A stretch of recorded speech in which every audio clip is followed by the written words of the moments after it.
I want to do a little addendum to my Star Wars Episode 7 The Force Awakens movie review. Check the link in the description below if you hadn't seen that. Because during the haze of fatigue and 14 or 15 hours of editing, I had forgot a few things, and I want to talk about a couple characters. One being Rey and her potential lineage, and also Supreme Leader Snoke, who I still think is going to be Darth Plagueis. So again, if you hadn't seen the movie yet, this will contain spoilers. I will be talking about specific things that happened in the movie, so don't watch if you don't want to be spoiled. Otherwise, check out some of my other videos. I got a lot of cool shit on this channel: Star Wars, Game of Thrones, Walking Dead. So go check that out and then come back to this after you see the movie.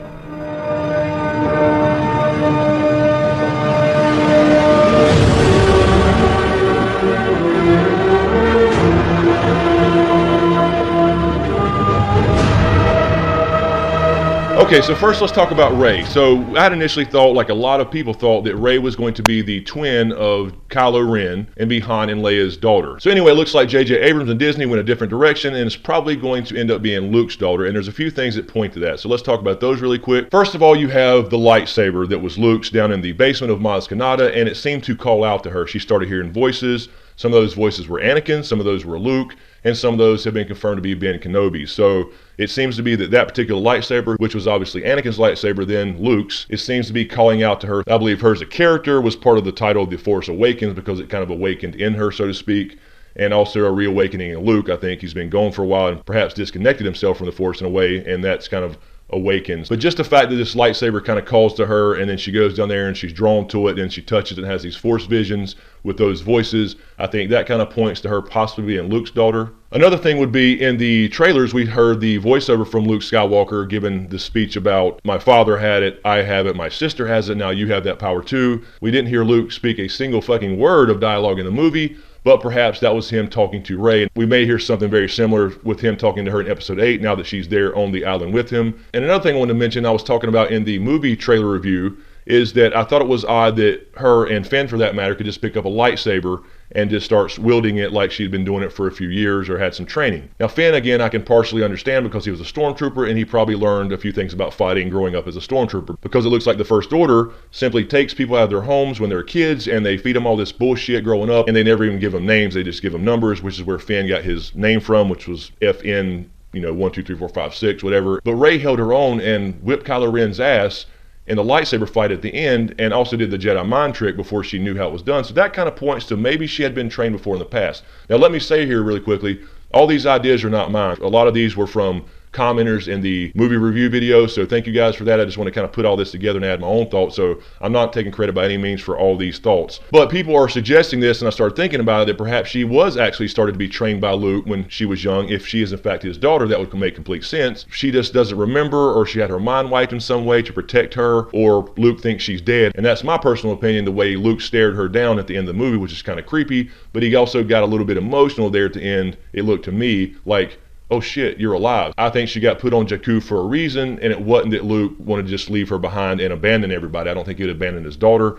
I think that Luke thought that she was probably killed. One thing that supports this is that Kylo Ren knew who she was, or at least he said, the girl I heard so much about, when he called up with her in the woods. That kind of leads to the theory that they had both started training as Jedi, and then Kylo Ren went dark, whether it was due to Snoke, and formed the Knights of Ren and killed the other Jedi. And of course she had the Force visions as well, where she saw the Knights of Ren killing people and there were bodies laying all around her. So to me that points to Kylo Ren and the Knights of Ren perhaps slaughtering all the Jedi that Luke had started training in the new Jedi Order. Another thing that simply points to this is that Kathleen Kennedy, the director of Lucasfilm under Disney, now has said that this will follow the Skywalker family. So we knew immediately that Kylo Ren was Han and Leia's son, Ben Solo, but Rey is still kind of that mystery, and of course, like episodes 4, 5, and 6, we didn't find out who Luke really was until Empire Strikes Back. So I think that's going to be the mirror there as far as Empire when episode 8 comes out, is that yes, Luke had a daughter, and Rey thought that her parents were somebody else, and she was left there waiting for them to come back, which they never were. And I believe that probably had a connection to the Max von Sydow character as well. He's the one who had the map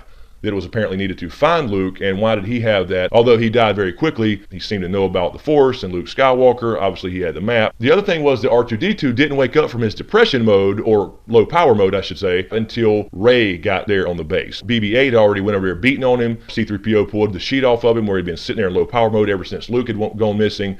He didn't react to BB-8 at all, although BB-8 had the map at that point. He could have woke up then and said, wait, I got the other half of the map. One thing I questioned earlier when somebody mentioned this in the comments was, how would a droid know when anybody shows up? Because droids can't feel the Force, you can't affect droids with the Force, etc. But maybe he just heard her talking and knew it was her. So something connects that. That was the only thing I could think of, and other people pointed this out as well, is that he woke up only when Rey showed up to the base. That seems to tie in with Luke, since R2-D2 has always been with Anakin and then Luke. And when they flew off to find Luke, now R2 is with Luke's daughter. And another quick little set of things is just the similarities between, Luke and her in the two different movies, Episode 4, New Hope, and this. They followed a very similar plot line and story as far as A New Hope, paralleling to The Force Awakens.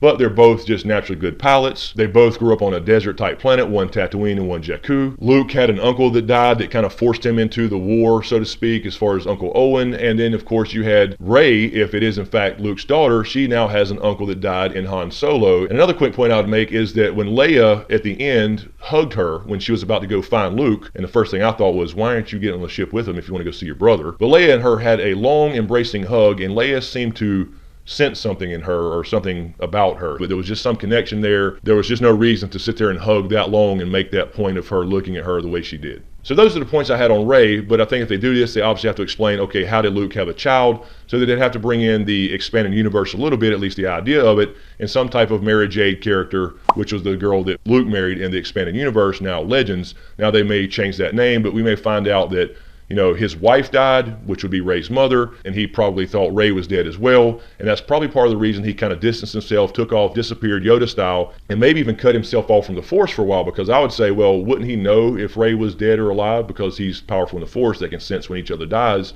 But maybe he just lost his connection for a while. And of course, The Force Awakens in this movie, when she shows up and hands him the lightsaber, and he's like, oh shit, you're alive. I'm back, motherfuckers. And I would imagine that's probably the direction they're going, just based off some of these little hints they had and the similarities between her and Luke. And real quickly, I also want to talk about Supreme Leader Snoke and him still being Darth Plagueis. A lot of people are saying, well, he's not Darth Plagueis. He doesn't look like Immune. First of all, I would argue that he actually does kind of still look like Immune, and, just a modified version, because they did, I believe, in the Tarkin novel, kind of modify his appearance, kind of giving him more prominent ears and a prominent nose, as opposed to the traditional Immune character we know of from the expanded universe with Plagueis and his elongated head, where he barely has a nose and really just has ear holes. The other thing could be that the dark side takes a toll on you. So this could be a very old, damaged, and what have you Immune character if they do decide to make him that species. As we know, Darth Plagueis is canon, as he was mentioned in Revenge of the Sith when he talks to Anakin about the story of Darth Plagueis the Wise. So basically they can make him what they want and still be that character. The other thing I would say about his appearance really quick was, he is scarred. You can see he's kind of missing part of his lower jaw, and he's got a big scar on his head. And if they're taking some stuff from the expanded universe, the Darth Plagueis book, that could be the scarring that he had received from Palpatine when Palpatine tried to kill him. So that could explain his scarring. One really cool clue that I didn't think about and I missed the first time was that Kylo Ren calls Supreme Leader Snoke wise. He told that to Han Solo on the bridge. The Supreme Leader is very wise. And of course, Darth Plagueis is known as Darth Plagueis the Wise, and we saw that in Revenge of the Sith when Palpatine is telling Sidious about the tale of Darth Plagueis the Wise. The other thing was the music. You had this Snoke theme that was playing the entire time when they would go in and see Snoke's hologram, which was a 25-foot hologram, by the way, not a 25-foot character. And if you go back and look at Revenge of the Sith, the scene again where Palpatine is talking to Anakin, they play basically exactly the same theme. Go Google Snoke's theme, find it on YouTube, and then go look at Revenge of the Sith in that scene and listen to the music, and that's kind of a hint right there. And one other thing I would point to is him being obviously somebody that's not just Supreme Leader Snoke, just a made-up character, is at the end he says, go get Kylo Ren, it's time to complete his training. To me, that says, okay, I've been training him a little bit, but I really haven't told him the whole story. I'm going to use him while I can, but now it's time to reveal who I am, what's really going on, and who your grandfather is. This may actually lead into the theory that Snoke, or Plagueis, actually created Anakin. And that could be the next big plot twist, like it was in Empire Strikes Back when we discovered that Luke was, in fact, the son of Darth Vader. I mean, wouldn't it be a cool scene to see in Episode 8 if Snoke is sitting there with Kylo Ren and says, look, motherfucker, I'm the one that created your granddaddy. And one last point I would make would simply be that Neil Scanlon, I believe, was involved with the special effects in Episode 7, The Force Awakens. And he had said in a magazine before the movie came out that Snoke was 7 foot something tall and very thin. And of course, that would match the description of Immune perfectly. So that's all I have for this, guys. I just want to throw this out there really quickly because there's some things that I missed when I did the main movie review. And I appreciate all you guys in the comments that kind of brought some of this stuff up and made me start thinking about it a little bit more. And I went back and checked some things out, added a few thoughts of my own. I just want to throw this out there for you guys and for me as well so we can talk about it in the comments below. Let me know what you think. Go edit in the comments. Also, I'm working on Blood Raven Part 2. I promise I'm really working on it. I'm actually editing it now. It will be the next video release for you Ice and Fire nerds and Game of Thrones fans. But in the meantime, you can click here for the actual full Episode 7 movie review video I just released yesterday. And also for you Star Wars nerds, you can click here for the History of the Jedi video I did a couple weeks back. And I have Part 1 and Part 2 of that, which goes along with my History of the Sith video, although it is expanding universe and not considered canon anymore, but fuck it, it's what I know. So anyway, you guys, thanks a lot. I really appreciate it. Go edit in the comments below. Don't forget to subscribe to get everything. Thanks for watching, and we'll see you next time.